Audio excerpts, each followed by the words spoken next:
4월 27일 수요일 아침 반갑습니다. 좋은 아침입니다.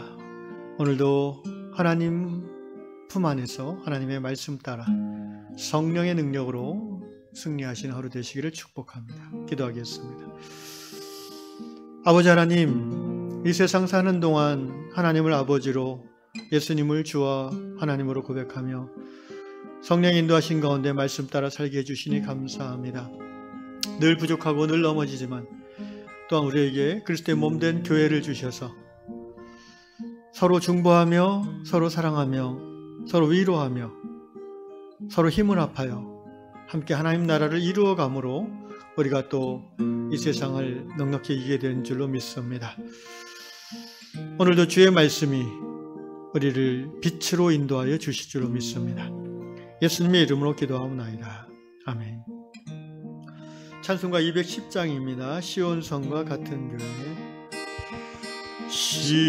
시온성과 같은 교회, 그의 영광 한없다.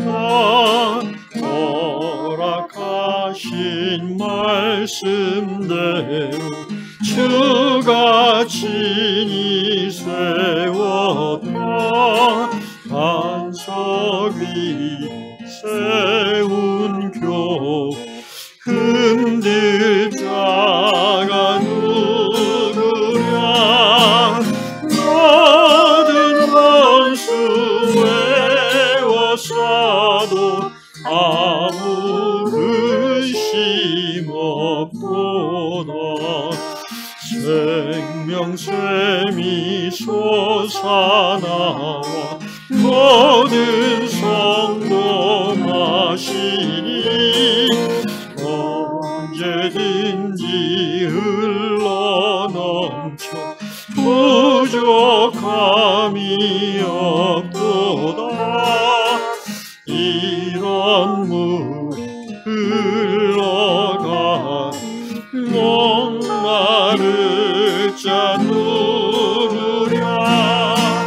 주의 은혜 풍족하여 넘치고도 넘친다. 주의 은혜 내가 받아 시온 백성 되는데, 세상 사람 비방해도 주를 찬송하리라. 세상 모든 영광 아침 안개 같으나. 주의 자녀 받을 복은 영원 무궁하도다.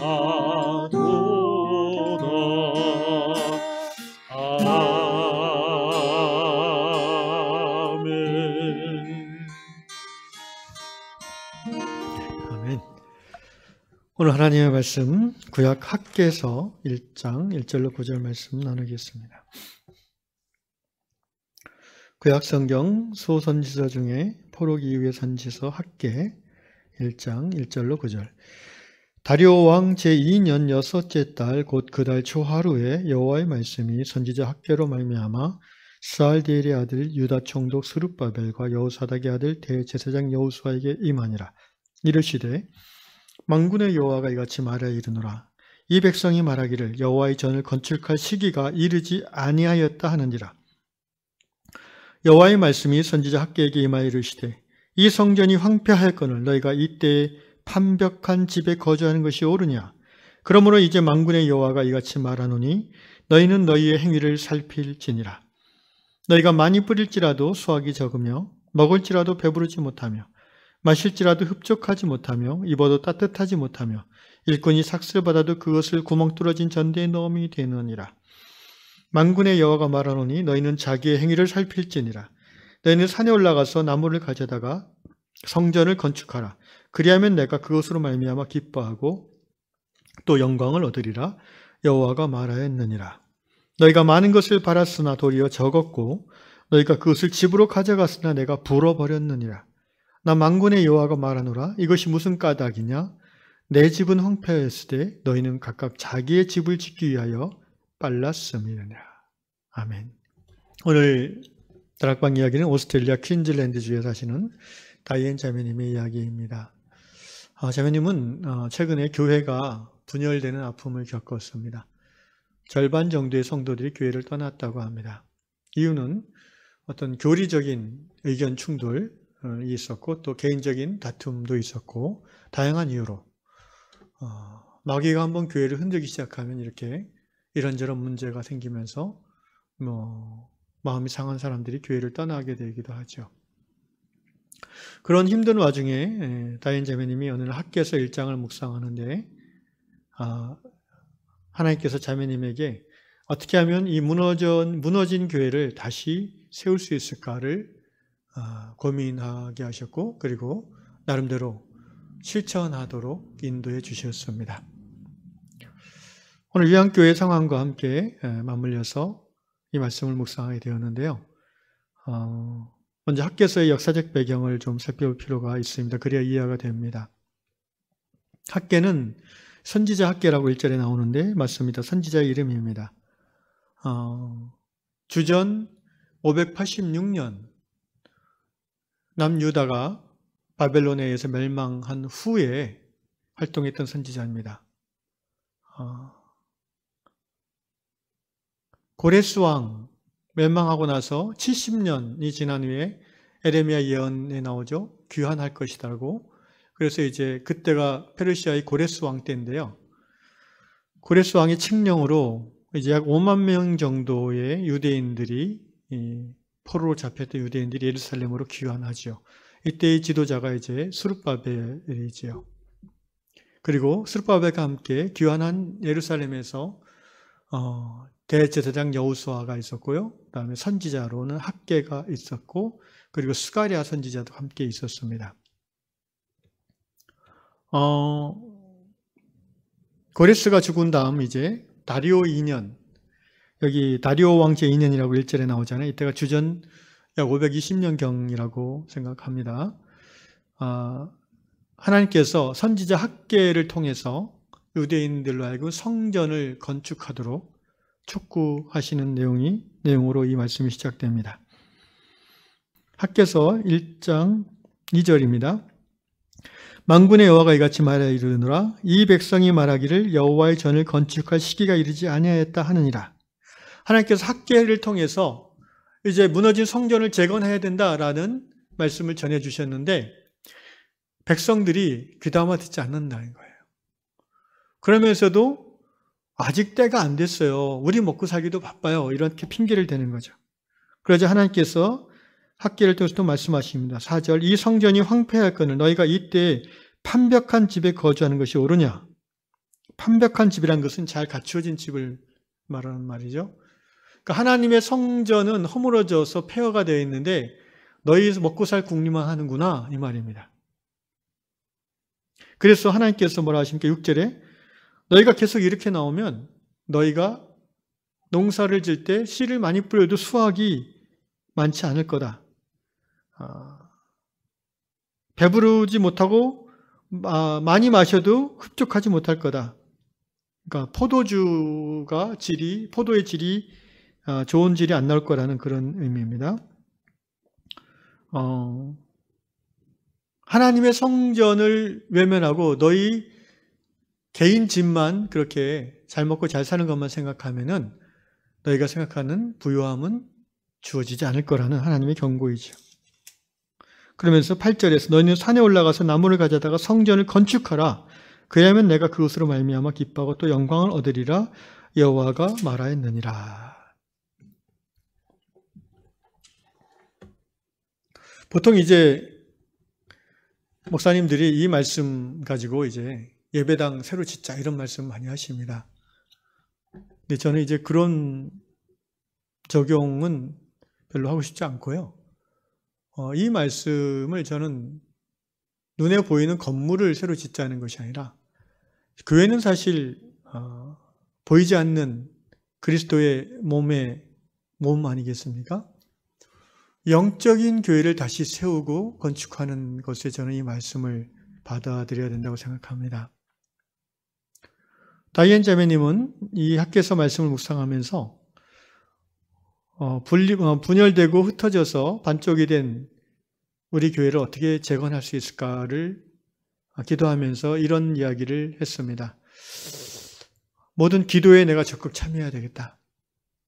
그렇죠. 교회가 어려움에 빠졌을 때에 제일 먼저 해야 될 일이 뭡니까? 함께 모여서 기도하는 것입니다. 두 번째로 성경 공부에 열심히 참여해야 되겠다.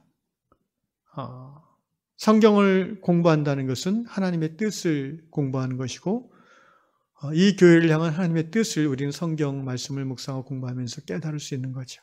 그리고 그러한 하나님의 뜻이 공유되어지는 시간이 바로 바이블 스터디 시간이라고 볼 수 있습니다. 그 외에 교회에서 행하는 각종 바자회라든가 유독교 활동 이런 것들을 맥이 끊어지지 않도록 열심히 참석함으로써 나는 무너진 교회를 다시 일으켜 세우겠다라는 결단을 하게 된 거죠. 더 나아가서 빈자리를 전도를 통해서 채우겠다. 성도로서 참으로 마땅히 해야 될 그런 결정들을 자매님은 한 겁니다.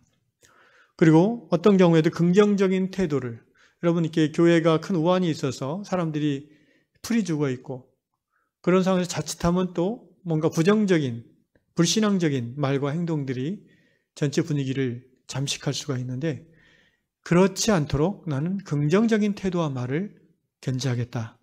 굉장히 영적인 태도라고 생각합니다. 그리고 다이앤 자매님 이런 말씀도 거기 써놨네요. 목회자에 대한 지지와 존경을 계속해서 나는 보내겠다.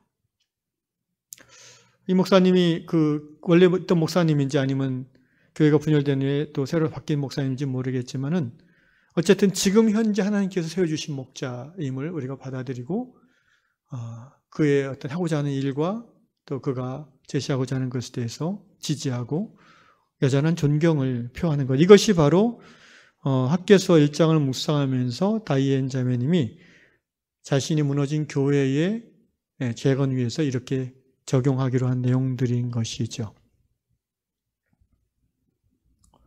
오늘 우리 요한공동체가 코로나로 인해서 어떤 부분이 무너져 있다고 저는 생각이 들었습니다. 우리 요한교회뿐 아니라 대부분의 교회들이 그렇겠죠. 특별히 영적으로 무너진 부분이 드러나진 않지만 분명히 실제합니다. 성도님들의 마음이 굳이 교회에 가도 되나? 이제 3년 정도 영상 예배 익숙해졌는데 사실 이런 부분들을 우리는 제일 걱정스럽게 생각합니다. 다시 모이기에 힘쓰는 요한교회가 되어야 되겠다. 다시 예배 공동체로 모이기에 힘쓰는 요한교회가 될 때에 여러분 오늘 학개서에서 하나님께서 약속하신 것은요. 교회, 하나님의 집이 영적 교회가 회복되고 부흥하게 되면 너희 가정, 너희 개인이 복을 받을 것이다 라는 것입니다. 1장 8절 너희는 산에 올라가서 나무를 가져다가 성전을 건축하라. 그리하면 내가 그것으로 말미암아 기뻐하고 또 영광을 얻으리라 여호와가 말하였느니라. 학개서 1장 앞부분에서 너희 집이 잘 안 되는 이유가 뭔지 아니?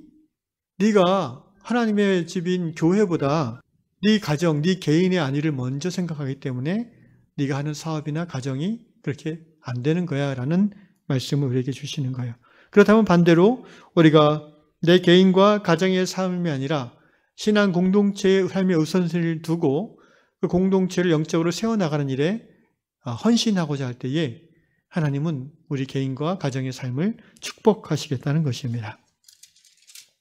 바라기는 우리 요한공동체가 이제 포스트 코로나를 바라보면서 올 한 해 새롭게 매김하는 그런 교회가 되고 싶습니다.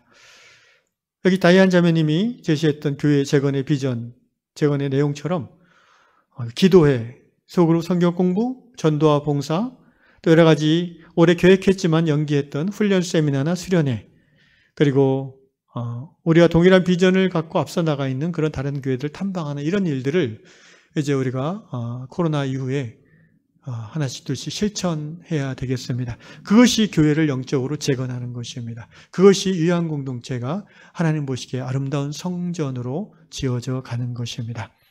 우리가 그런 일에 우선순위를 두고 힘쓸 때에 우리의 자녀들이 복을 받을 것입니다.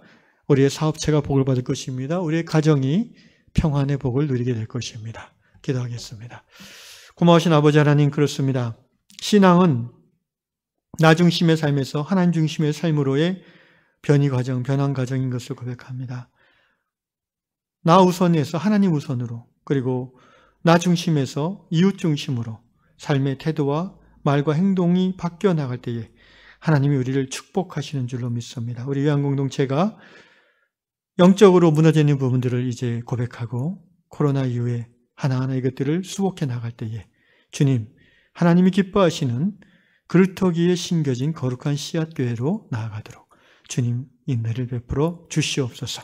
모든 성도들이 이 일에 우선순위를 두고 행할 때에 그들의 자녀들과 그들의 가정과 행하는 사업체가 하나님 주시는 복으로 형통케 되어질 줄로 믿습니다. 감사합니다. 예수님의 이름으로 기도합나이다. 아멘.